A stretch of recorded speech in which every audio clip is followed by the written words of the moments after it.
Well, hello, my wonderful listeners. I just wanted to take a moment before we get into our juicy conversation today to say thank you. Thank you for being you. Thank you for listening. Thank you for your support and your encouragement. You are amazing. Okay, so we're going to have another conversation about magic and woo. So if you're like, oh, this is not my jam. Go listen to one of the many other episodes about kinks, sex, relationships, all the other things I talk about. But this one's about magic and the magical side of my life. So, for me to be my multi orgasmic life that I've created and that I'm in, it means that a huge part of how I move in the world is a magical being. And there's lots of ways, there's been lots of episodes you can check out to kind of hear my origin stories and, all the different ways that magic shows up for me, how I got initiated as a high priestess of divine sexual magic, and as well as elemental magic. So there's lots of great episodes where I talk about all of those stories if you're like curious to find out my origin story. So today we're going to talk about vulture medicine. Yes, vulture medicine. That's what we're going to talk about. Um, okay. So one of the things that one of my magical gifts is that I am connected. I connect and speak with the animals, and you can listen to that episode to understand more about what that means. So I would say, I don't know, about 10 years ago, maybe, yeah, around that time frame. Um, I was really quite sick, and I was trying to figure out what was going on with me. And there was a lot of things going on in my body, and they didn't really know what was going on with my body. And so one day, while I was doing some meditation and I was trying to clear my system out. And I was like, okay, like, what do I need to do? Because, I believe deeply in my truth is that I believe in mind, body, and spirit are all interconnected to each other. So often, when things are out of alignment with my body, it means that something's going on my mind, my emotions, or on a spiritual realm and an energetic framework. So I was doing some clearing of my body, making sure that I hadn't picked up any, entities that might have been feeding off of me, any negativity that might be feeding off of me, like what was going on. And I had this, like, and in that meditation, the vulture came to me. I'd never worked with vulture medicine before. I knew nothing about vulture medicine. I was like, I had liked vultures because vultures are pretty awesome. Without them eating all of the decay, we would have disease and all sorts of things. So vultures are spectacular creatures, really, when you think about it. They eat the dead and then transform it so that we don't have to deal with disease and plagues and all sorts of things that would happen if we didn't have animals that could eat, dead things. So the vulture came to me and said, okay, we need to recalibrate you. We need to, all of the old, so all of the old trauma, all of the old programming, all of the old DNA, all of the old that no longer serves you. Like I'd done all this like up leveling emotionally, up leveling spiritually, up leveling even physically, changing my way I lived and all of this stuff. And yet I was still having all these problems. So the vulture's like, we're going to help you. And I was like, okay. So in my meditative state, the vultures came and said, at that point, I didn't really know. I wasn't connected to the vulture goddess at that point. This is my first rodeo, my first round of vulture medicine. And said, okay, for 30 days, every day, you're going to let us devour you in the ethers, in the energetic realm. And then you're going to call in, the other elementals and the dragons and the fairies and all the other, beings that I typically work with, magical beings that I work with, to rebuild you. So I'm like, and they're like, and you need to commit to doing this every day for 30 days. I'm like, oh, this does not sound like a good time. Don't think I want to do this. However, I was really dedicated to, at this point in my life, I've learned that when the universe shows up and when magical experiences show up, that I better listen or shit's going to go sideways real quick. So I'm like, okay. And so I laid there and it was very uncomfortable being eaten alive. It's like I'm laying there and I'm being eaten alive by these vultures and I'm watching it happen. It's really gross. It's like uncomfortable. And then being like basically eaten, my carcass eaten until I'm bones, just bones are left. And then the dragon would come in and like set me on fire and burn me to ashes. And then we would do the rebuilding piece. And I would rebuild from a new place of, embodiment at that time of whatever that was. I can't remember, so long ago. I've changed drastically in 10 years. So I don't even know what I was rebuilding at that point. So basically I would get rebuilt and I did that for 30 days. And what happened was actually quite remarkable. Whatever it was that I needed at that time is exactly what I got. And I felt new. And because I was a new person, because for 30 days I was devoured, rebuilt, devoured, rebuilt, devoured, rebuilt. And not just on like on a DNA level, but like on an energetic frequency.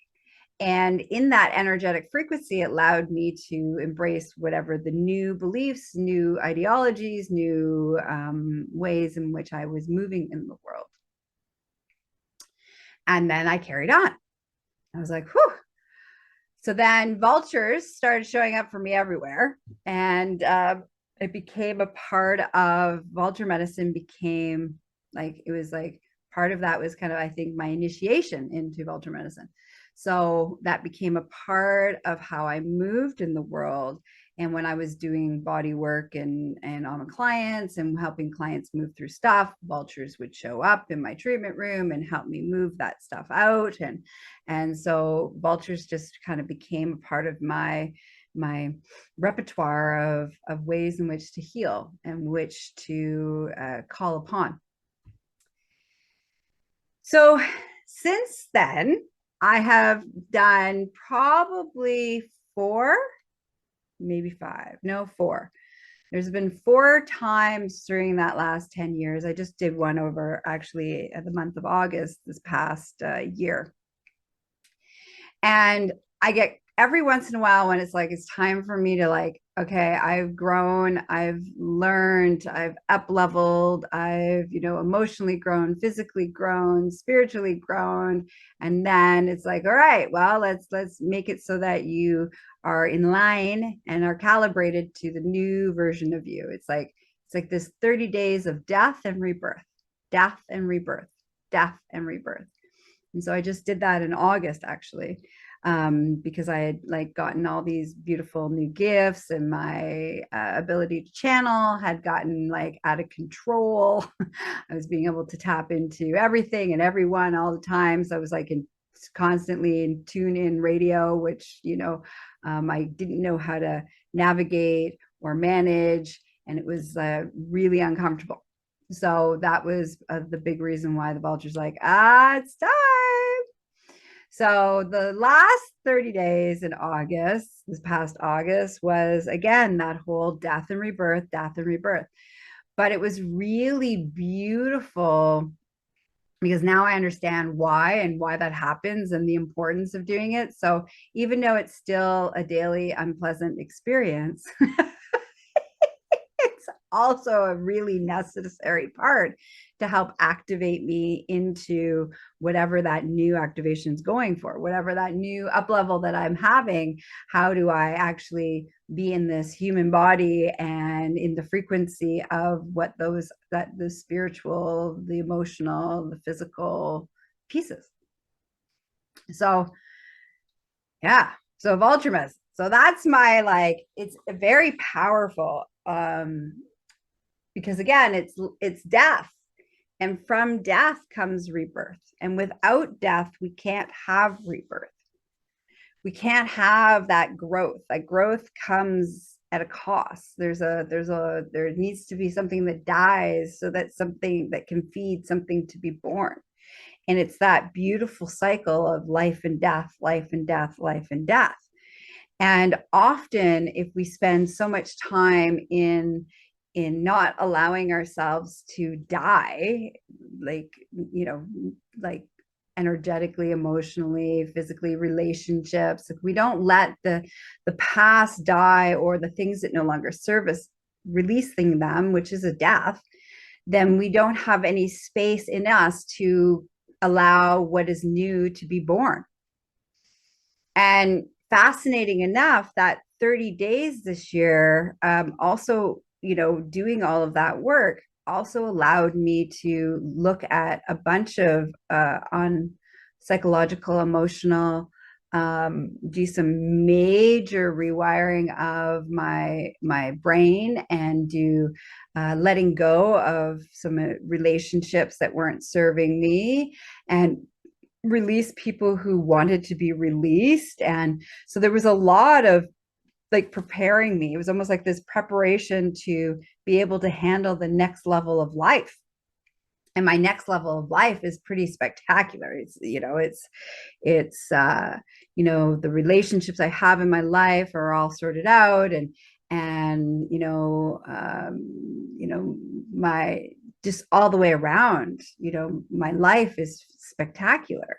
And my ability to connect with the universe, and my magical gifts have activated, and my ability to connect with, all of my gifts, my animal gifts, my telepathic gifts, all of these things have activated.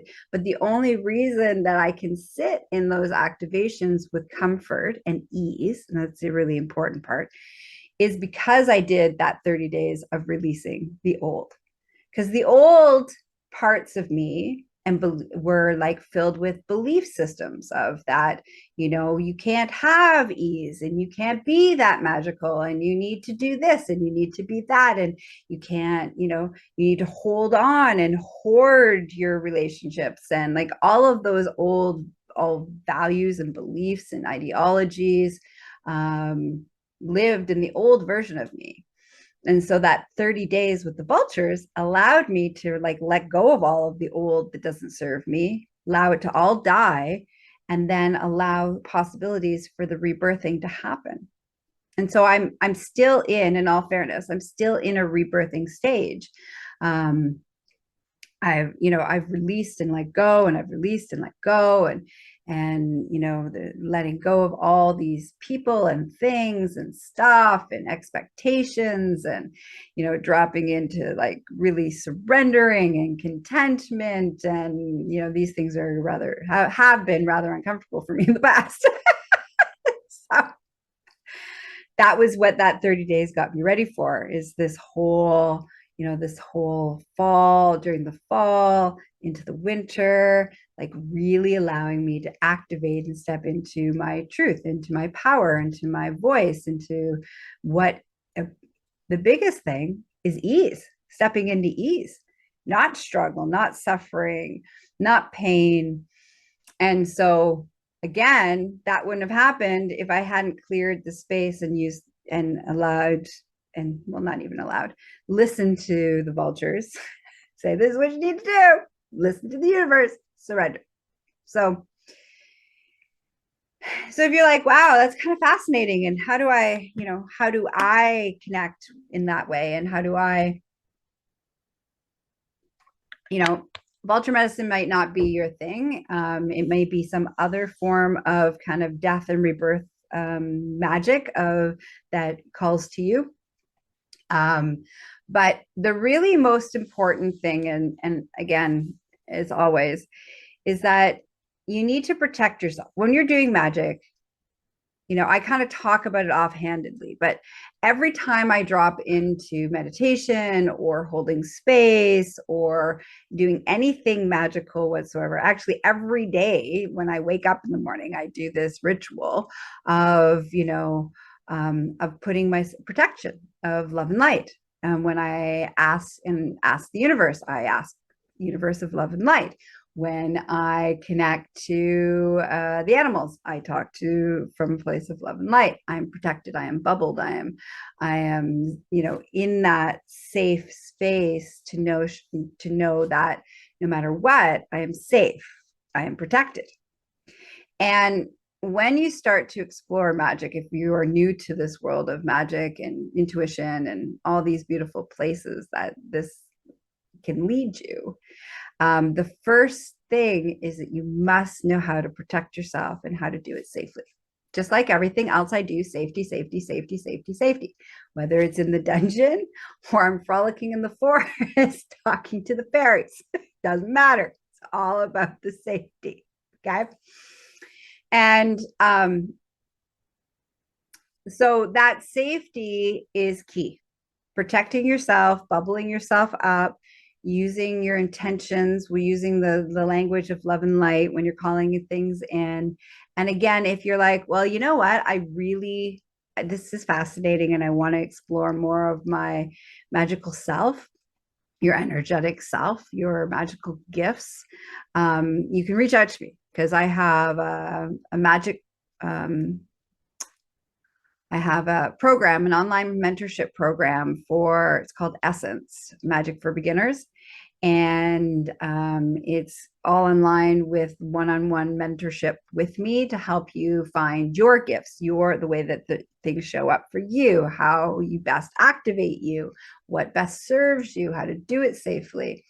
So if you're interested in that, go check out in the show notes about the course, the mentorship program. And you can always privately reach out to me at GaiaMorissette.com, as well as and have a little chat with me on how I can support you, which you can do online. And again, safety, safety, safety. So I hope you enjoyed today's episode on magic and vulture medicine. The other thing, actually, one more thing I want to leave you with around vultures. So when you see turkey vultures, so where I live, it's mostly turkey vultures. And when you see a vulture in the sky, which they're so graceful and beautiful, it's an opportunity to give over. So just try this. Every time you see a vulture in your world, okay? You see a picture of a vulture, but you see a vulture flying out, basically looking for, roadkill. When you see that vulture, I want you to do just this easy little exercise to be like, vulture, and just going to say, vulture of love and light, I lovingly release, and then give over something to the vulture. Thought that's not serving you, fear that's not serving you, emotions that not serving you. If there's some sickness in your body that you want to release, like just lovingly give it over to the vulture. And the vulture will take it. And there's your beginning stages of connection. There's your beginning stages without actually going into, that deep, vulture medicine, but it's the beginning of vulture medicine. It's connecting with the animal. It's connecting with the source of the guide. It's connecting. It's building a relationship, a communication. And so, like I said, so there you want to start to kind of play with that a little bit and explore that a little bit. And if you connect with the vultures and you're always showing up and you're always giving the things and it feels really light. And this is really important when it comes to gifts and magic, it's important to allow it to show up for you and you not to force it. Okay. We can make shit happen, but make shit happen usually is not moving in the right place of love and light.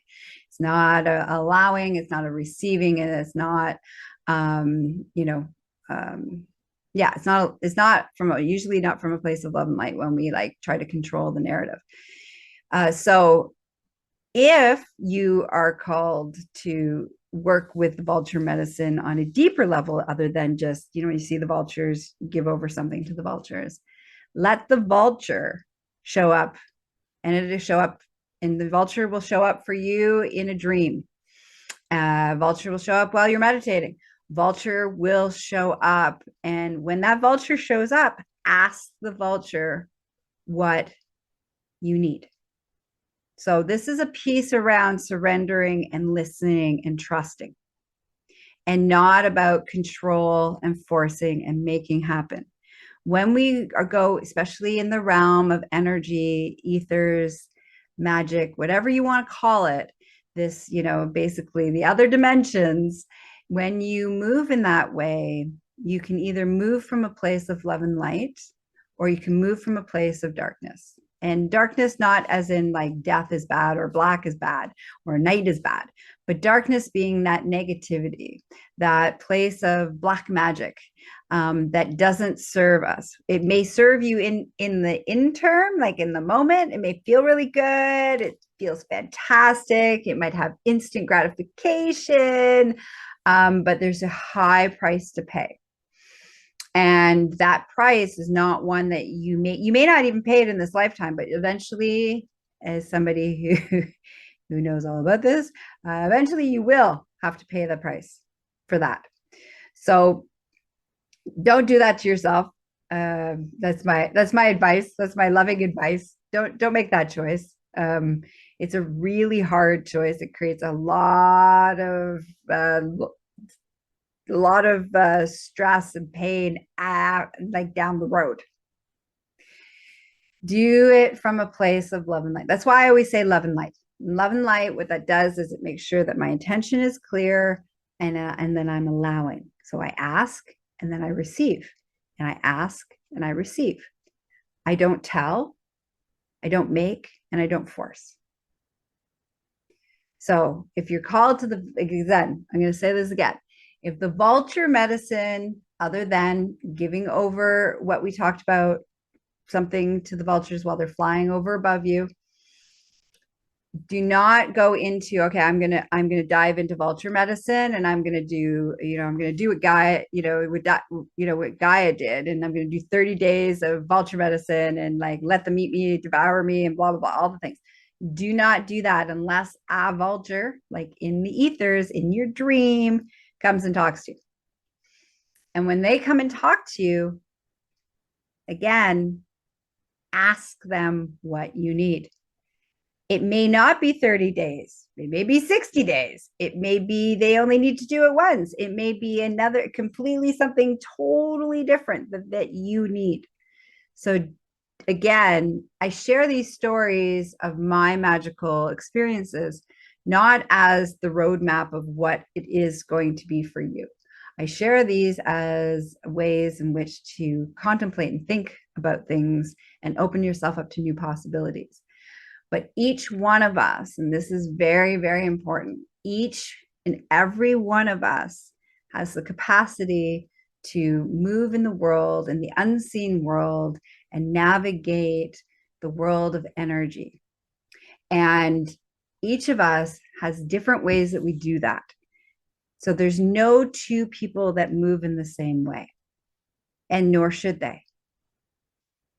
And so if somebody tells you this is how you do a spell, or this is how you do this, or this is the ceremony that you have to do and you have to do it that way, I lovingly invite you to question that, because each one of us is connected to the universe and connected to our own guides and our own teachers and our own people, our own beings. And so it's my job when I'm helping people to activate their magic is to help them find how that shows up for them, not how it shows up for me, but how it shows up for them.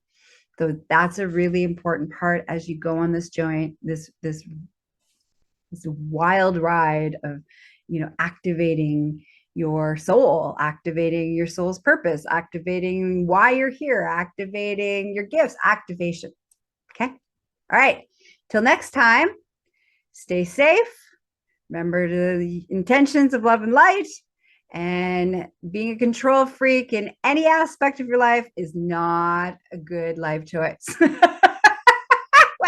it's your sex life, your relationships, your magic realm, it never works out well.